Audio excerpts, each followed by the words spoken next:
What's up, everybody? It's another Warp World episode of World 1-1 Podcast. I am your host, Larry the Bearded Wonder. Joining me, as always, is my partner in crime, Eddie, recently employed V. Hello, everybody. And we're back to talk about this year's Nintendo E3 press showing.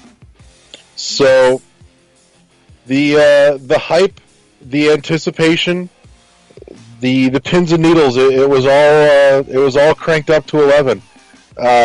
So now we're going to take a look as to whether or not they delivered. So, they opened, I will say they opened not strong, but they opened competently. They showed off. They opened up real strong for me. Like, it grabbed me. It's just, I think a strong open would have been something from their first party catalog that we had not seen yet. That was like new announcement. But that being said, we got a showing for a new mech game, Damien X Machina. Yep. I honestly, I spent the whole trailer looking at it going, is this a Gundam thing that I just don't know about, or are we getting new Robotech, maybe? No. It didn't have the Robotech aesthetic quite right, but it makes you think of No More Heroes. It looks like something Suda51 would make, but it has a Japanese flair. I love the art style and everything. I do too. It's got a very nice looking cel shaded art style, which to me the art style I think is what had me thinking Robotech, because it felt like it kind of harkened back to the 2000s Robotech Battle Cry. Well, this game is from it's Marvelous. From Marvelous and First Class. The people who are working on it, they made Armored Core, Fire Emblem Awakening, and Fire Emblem Fates. So they came together, and they have a gameplay of it on Treehouse Live. So if you guys want to get more info on it, and I was watching it, and I'm just like, oh, this is definitely my game of the show. Like, I want this cool customization, because they're still working on the game. It's not finished or anything, but just Clearly. that, awesome music. The gameplay is just like, this is Suda51 meets Sin and Punishment meets Armored Core. Because I was thinking about it, and I couldn't think of that mech game. And then when someone said Armored Core, I was just like, that's it, and it all fits. And then when I found out two of the developers that's working on it is from the Armored Core team, I was just like, okay, I see it. Like, it looks slick. I'm loving the color palette, the style, the action. I'm just like, I hope this game, like, if it comes out $60, I'll definitely will buy it. I don't know. It looks sharp. Yeah. I really hope it can deliver on the scale that it looks like it's got. I think it will. Cause I think this would be like actually my first mech game that I'm planning to buy. Okay, so you're not of the elite that got down on some Steel Battalion back in the day. Steel Battalion, I didn't. I think my ex was Steel Battalion for 360 or Xbox. Well, there was a shit Steel Battalion on 360 that was all that was the Kinect control. Yeah, the original badass Steel Battalion was the original Xbox with like the 52 button controller and foot pedals and everything. That was awesome. When that one came out, I didn't own the Xbox at the time. Okay. Yeah. And then by the time I got it, after the game came out, it was hard to find. Like, all of them was sold out. I don't think they sent a lot of copies, and I wasn't really into it. Cause when I bought my original Xbox, I only bought it for used games. All my new stuff that I was playing was all GameCube. Yeah. I will say, if you've never played it, you really should. If you ever get the opportunity, take it, because Steel Battalion was fucking awesome. Yeah, like it is mech games for the hardest of the hardcore. So, but yeah, Damien X Machina looks sharp. I'm digging it. Um, I'm really curious to see what kind of world they're building for this. Because they showed lots of action, no story content. What's the drive here? What's happening? I think they said for later on in the year they'll give more details. I think they just wanted to show what's been working on, like this new IP. So just giving you a heads up, like showing some gameplay, making it look cool and slick, and then be like, this is the game, this is what we're working on. We're hoping to have it out next year and more details will come. It did its job of getting people hyped and interested, because a lot of people have been talking about it. They've been talking about Smash, which we'll get into, but like for a new IP and for a mech game this strong, I think it's going to appeal more to the West and Japanese. I'm hoping so. It's time again for another good mech game. Yeah, it's been too long. And you get to customize. I think you get to customize. Well, of course you get to customize your character, and you get to customize your mech. Oh, I hope they have good customization options for the mech, like doing the color and everything. Because you about to see some straight crazy Gundam models, and it's about to be on. Japan about to go crazy with this. Yeah.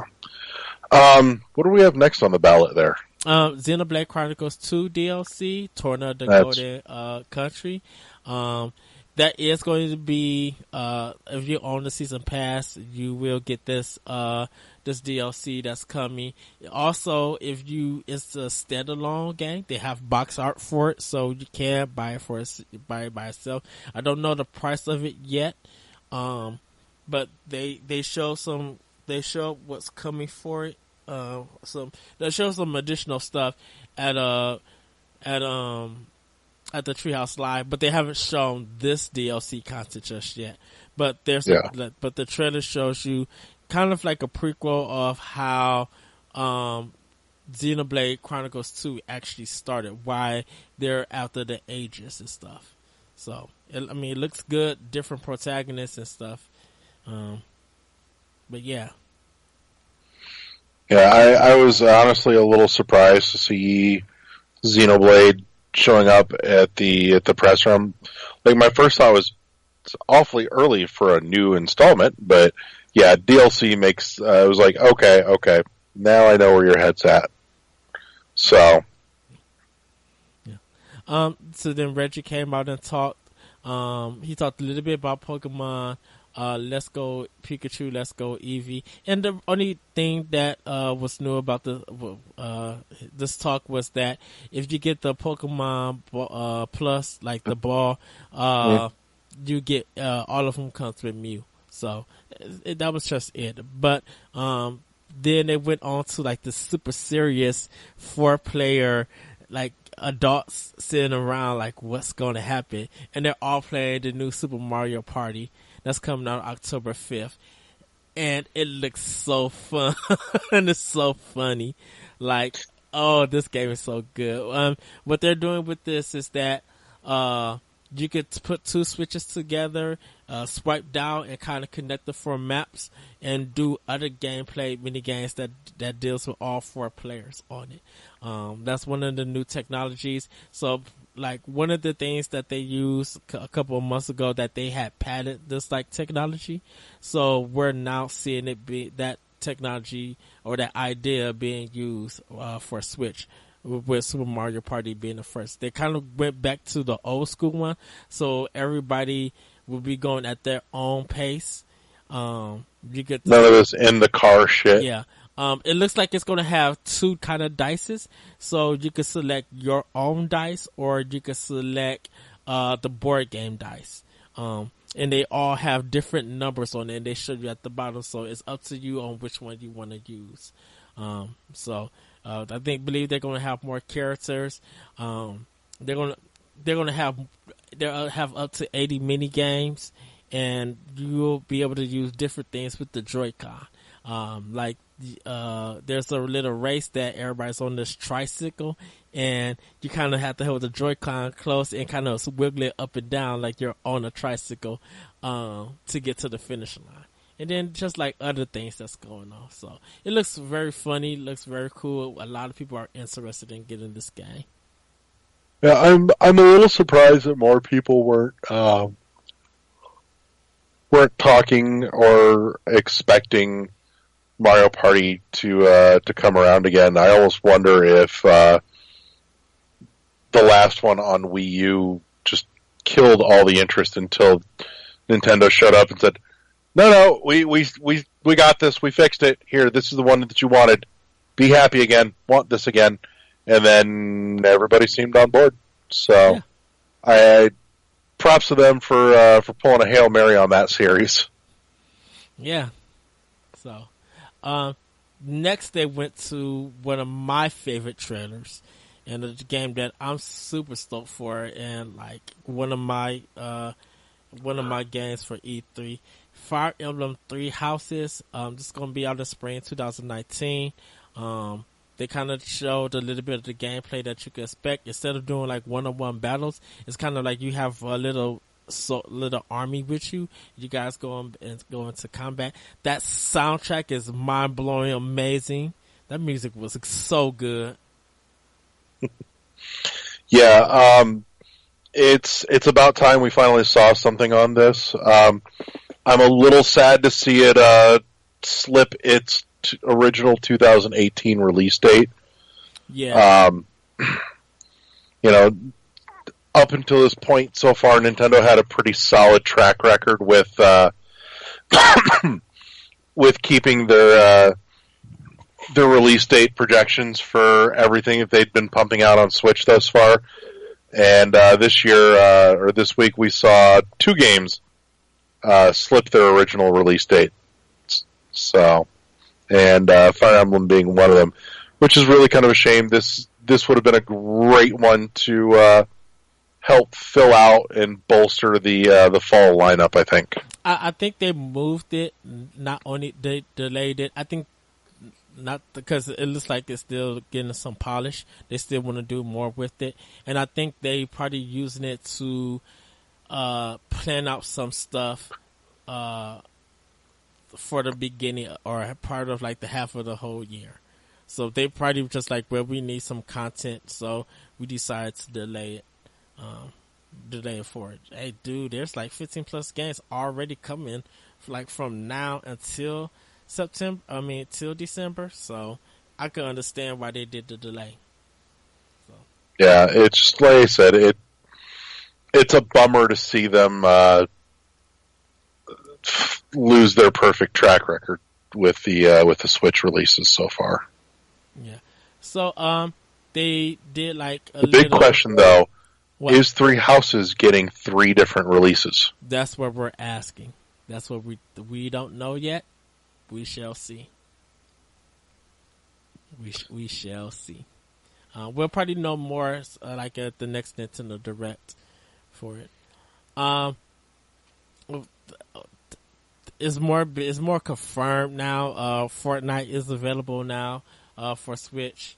And there's a controversy with the PlayStation owners. If you got an Unreal account connected to your PlayStation 4, you can't connect it on Switch. You mean an Epic account? Yeah, Epic account. I'm sorry. Since when does Umbrella Corp run Fortnite? I mean, it could explain a lot. Don't get me wrong here, but I was thinking of Unreal. For some reason. Yeah, Epic. Yeah, so a lot of people blame it, like Greg Miller even blamed PlayStation for it. So I don't know if Sony's going to fix it. I wouldn't count on it. Sony doesn't like to play nice with other consoles. We've seen this a few times already, where a game studio's like cross-platform for everybody, and Sony's like, "Fuck you, I'm out." And, Nintendo came out and said that they're for crossplay. They were just like, if our partners want to do crossplay, we're not holding them back. We're encouraging them to do it. Mm-hmm. So, and we've seen this with with Minecraft, with Rocket League, and Sony just wants to take their ball and go home. Yeah. So, Fortnite, and congratulations to Epic. They got 2 million downloads in one day. That's pumping big numbers. Yeah. So, they also showed off Overcooked 2. That's coming out August 7th. I'm so into this. I want to play this game and laugh. It looks charming, but it looks fun. It looks up my alley. I'm just like, oh, this game looks so good. It looks better than 1. And I think I'll probably go pick up Overcooked if it's on sale, or if I'm out and about and I see it. I was like, I'll get the physical of this. I've got Overcooked 1, and honestly, it didn't do much for me. They say it's more like you can play a single, but it's kind of for 4 players, and it works. Oh, I know. Multiplayer, so it just, I don't know, the gameplay just doesn't hook me. It doesn't do it for me. Next, they showed off Killer Queen Black. That's coming sometime in 2018. It's kind of an arcade retro 8-bit style game. If you think of Joust. This is super exciting, actually, because it's kind of arcadey. It didn't do nothing for me. Well, keeping in mind a little bit of history on Killer Queen is that this is a newer-ish arcade game that, for the first time, is going to be playable anywhere other than an arcade. So, like, up until this point, if you wanted to play this game, this was a 5v5, so a 10-person arcade cabinet. You're talking like a 15 Gs to get your hands on one of these arcade cabinets. But it's as arcade style stuff goes, this is one of those that has like that super cult following, kind of like Nidhogg Nidhogg does. Yeah. And so for this to be getting a home console release is a big deal. Yeah, I've never heard of it. I didn't even. I just thought when they said arcade style, I thought it was just like, okay, it looks like an arcade game, or it has that kind of feel. It is an arcade game. So which had a very, very high barrier to entry between the price tag to get your hands on one of those cabinets, or simply finding one of those cabinets somewhere to play is not an easy thing. Yeah. So Hollow Knight is available now. You guys can pick that up on Switch. No, you can't pick that up. You should pick that up. Well, it's offered to people. Some people might not be into Hollow Knight. And I'm saying this as somebody that this is my second go round with Hollow Knight. We talked about this a few months back, but I picked it up on PC and I couldn't get over the hurdle to get into it. And upon second go round with it on my Switch, I don't know if it's just the change of platform or it's just knowing what to expect going into it this time, having my expectations set correctly, but I haven't been able to fucking put it down.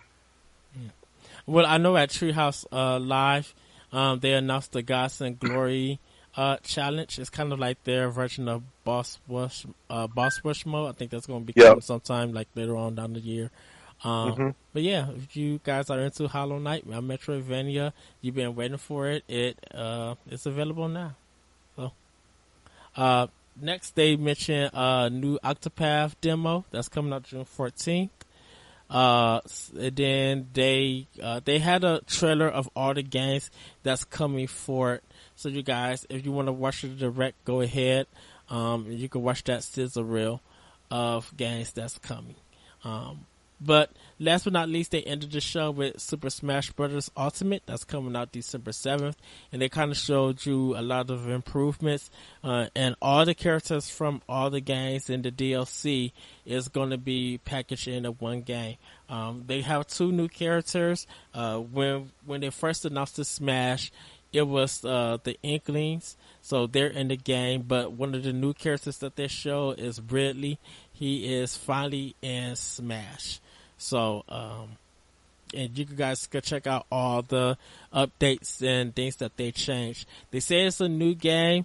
People are still calling it a port of the Wii U version, but just upscaled. I consider it as a new game plus. I'm like, you know what? I'm gonna go just with Nintendo's wording with new game, and the plus is just like added stuff and refined with it. So I'm not considering it as Smash 5. I still consider it as like Smash like 4.5. I don't know. I think there's enough tweaks and adjustments here that it is full sequel. I wouldn't go. This feels like it is the culmination of everything sequel. I wouldn't go that. I wouldn't say that much because there's going to be more for it, and I don't know if they added a lot of the stuff from the 3DS mode into it. But reason why I'm not considering it as 5, I think they would have had a better rollout if they was going to do Smash Brothers 5. And I know they worked on it on 4 years, but it's a lot of stuff from the Wii U version that carried over. And they just up-resed it for some stages and added some things here and there. So, I mean, they added enough to make it feel like a new game. But if they were going to do actually like Smash 5, I think they would have redid the roster. Trust me, Snake wouldn't have not been in this game anymore. I don't know. I was happy to see him here. And you know, Sakurai already mentioned he's just like if I were. Well, Sakurai's considered this as a new game, but but I think when he goes into the next one, he's probably going to think of new moves, new modes, new stages. Like he's going to think of from the ground up. You're assuming we're getting another one. I'm pretty sure Sakurai at the end of this just finally said, "Fuck you, this is it. Don't ask me for anything ever again. I hope you all die." I think Sakurai is ready to move on from Smash. Sakurai wanted to be done with this 2 games ago. Well, yeah, but I think he's ready to work on a new game, which is fine.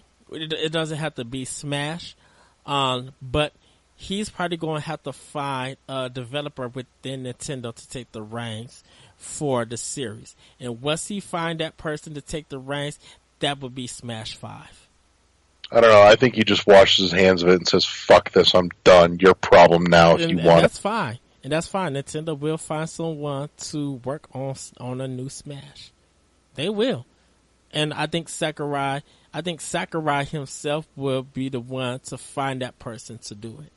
I don't think so. I think Sakurai is just sick of it. I think Sakurai will overlook some stuff to make sure that it's on it, but I don't think he wouldn't put his hands on it. I think if they give it to another person, it's that smashes in that person's vision. And Sakurai will probably be like executive producer or something and like tell him what works or not, but he wouldn't get involved with the project. I don't know. Like, honestly, at this point, after Ultimate, this is a series that I think needs to just be done. No, Smash makes too much money, and people... Oh, I know they'll keep cranking it out. It doesn't change my opinion that I think it should be done. Mm-hmm. I don't think it's ready to be done. I think they still got more to do. It's a Nintendo franchise. It doesn't get annualized, but at least it gets one per system. Ever since the Nintendo 60 came out on Nintendo 64, it's all of it's got like one version to it. Besides the 3DS, besides the handhelds, with 3DS being a new one. So I think by the time they're done with Switch, when the new console comes out, that's when Smash 5 will come out. Possibly. I hope not. I want this to be over. Like, Smash Ultimate has everything. I'm good now. Well, the sales don't lie, so I think once we'll see how the sales do. We'll see how that game gets handled at tournaments. It's going to probably be talked about at EVO. Like, they're going to market this game like crazy. And then when it's done, people are still going to be talking about the next Smash when it comes and what they can expect. I genuinely hope, too, that after this, You can stop hearing everyone in the fighting community going on and on about fucking Melee. I'm so seriously, let it go. No, let it go. Some people find it that's the ultimate version to them personally, I should say. Yeah, well, I don't know. Anyways, I do hope, and we obviously we didn't see anything on this, but I'm really hoping we get a some sort of story mode to it again. Like I miss so dearly. I miss Subspace Emissary. That was like the most fun for me. I think with the way that they're going to do with unlocking characters for it, I think we'll get a story mode and some form of faction. I hope so. I love Subspace Emissary so much. So, but in any case, but that's the Nintendo show, and honestly, I think one's overall opinion on this is really going to hinge on whether or not you are a huge Smash fan. Like, if Smash is your thing and that's what you showed up for, then this was great for you. If Smash is not your jam and you were really looking for more variety, this show probably left you feeling wanting. I mean, some people feel underwhelmed by it, but I think they did enough. I think they did enough to get people talking about it. You know, because of all the rumors and leaks, with pretty much all the leaks that happened, there was nothing for this E3 for a lot of people to look for. They just was waiting for confirmation. And I think with Nintendo is that there's so much on the system right now that it's hitting different genres that people are interested in playing. Because a lot of people might not be into Smash, but if, you know, Super Mario Party might be their thing that they could do with their kids. They could do with their families. Those who misplay mecha games, they're getting Daemon Machina. You know, the Fire Emblem crowd could be looking forward to their next game. You know, Monster Hunter Generations is coming. It's like there's a lot of stuff that got announced before E3 and during E3 that's meeting different criterias of people's taste. So whether if you like the presentation or not, it's a Nintendo Direct style. And don't forget, like, the Nintendo Directs throughout the year is our E3s pretty much all year round. So, yeah, it was, trust me, it wasn't bloated like not Sony's. It wasn't bloated like Bethesda's. It was, yeah. It showed what they needed to show, and they said for stuff they was trying to focus everything for what's coming in 2018 with a little sprinkle here and there for 2019. And they did apologize that they had to do some delays for certain games. Like, yeah, Yoshi got delayed until next year. That might be that they want to also like fix the quality of that game, get it ready, and they probably want to deliver something and in the calendar that's going to work for Nintendo and that game. Metroid Prime 4, we thought we would see something because it's been a year, but that game is still under development. So they probably they probably have been doing research and development. They've probably been trying stuff, and they've probably been working on the artwork of that world.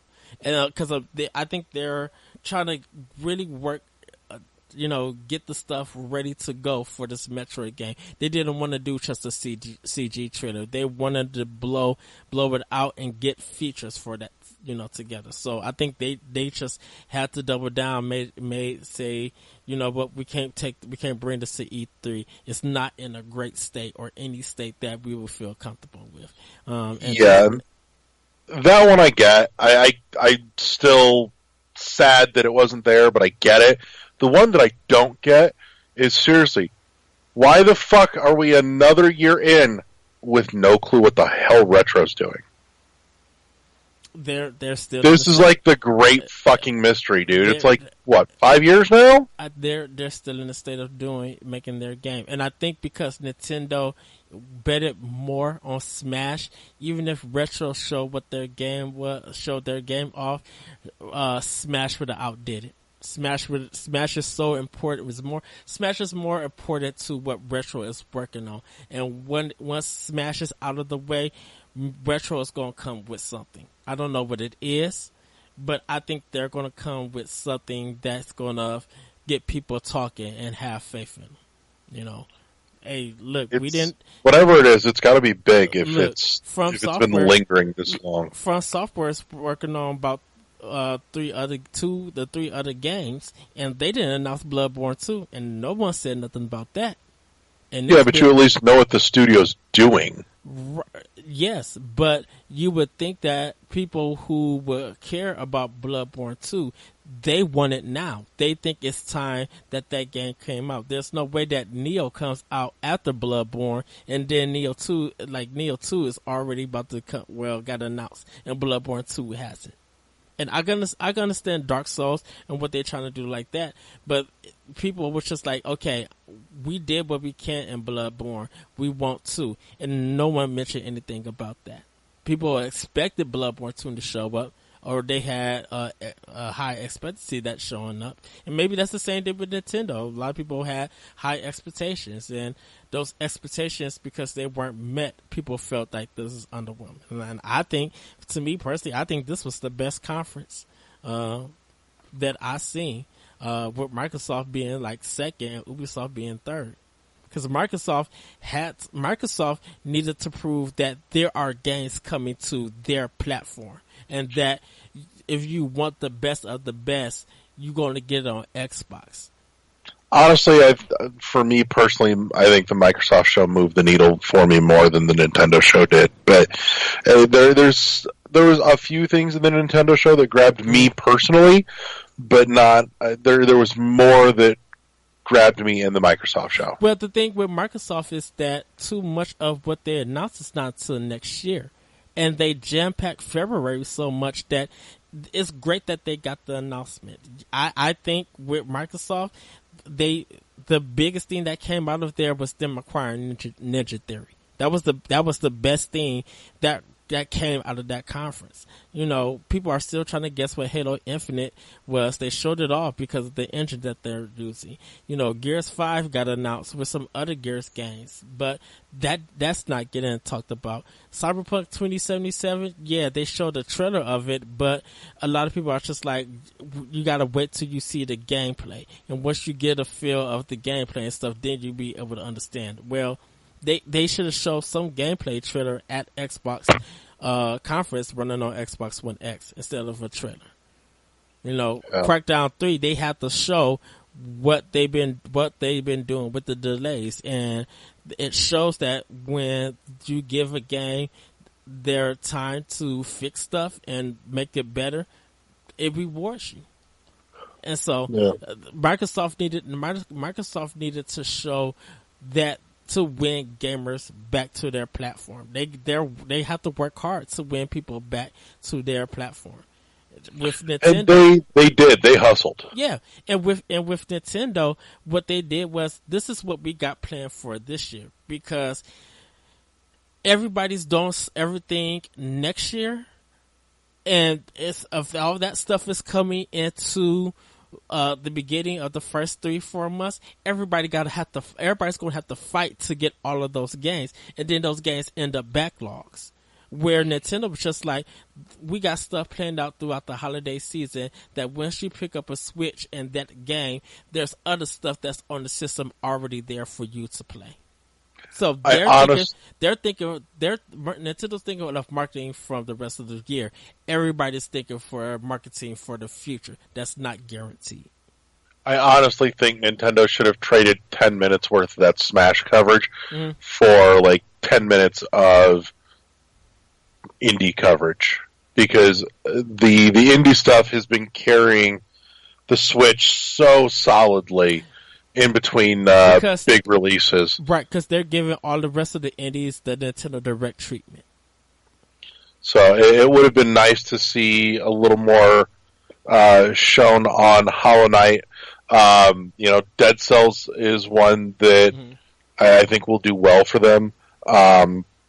I think we should have seen something on King of Cards by now. And the thing about all the indie stuff, the indie developers have been announcing everything for Nintendo. Nintendo doesn't have to do much for it. Until there's like no, but it should be. Stuff. Well, the thing about it is Nintendo's going to highlight the indies when it gets probably around September. They're going to do a Nintendo Direct with the indies. They're going to give them that spotlight because they already gave some indies their spotlight. When it's E3, Nintendo feels like they have to focus more on their product and their games compared to everybody else because they want to get people going into the future for what they have planned for the year. They want to show that Nintendo has stuff ready for them compared to. But that's a big draw for the Switch, though. Is the seriously excellent indie library. Well, this is the thing about it. I think people are going to be drawn to the Switch for indies because of definitely what Steam has done and how they're curating their games, their game stuff, or lack thereof. Their lack thereof. The way they're doing, just letting anything come. People are. This is just my opinion and my thought. I think people are going to still play stuff on Steam, but I think they're going to draw more onto Switch. And developers are going to put a lot of indies are going to put more stuff on Switch and announce it because they know they're going to make more money and make more sales than they will with Steam. If they put their stuff on Steam, that's a real big battle because everything is just thrown up there. So now you have that person who is looking for your game, you announce it on Steam, but they have to set perimeters to actually find your game. Steam, more like steaming pile of garbage. Right. Am I right? Rah, rah, rah. And if a developer said that, hey, Just Beats and Shape 2 is coming out on August 30th. Everybody's going to circle August 30th. They're going to, or be like, hey, it's for a pre-order. If you guys want to get it now, it's 10% off. People will pre-order it.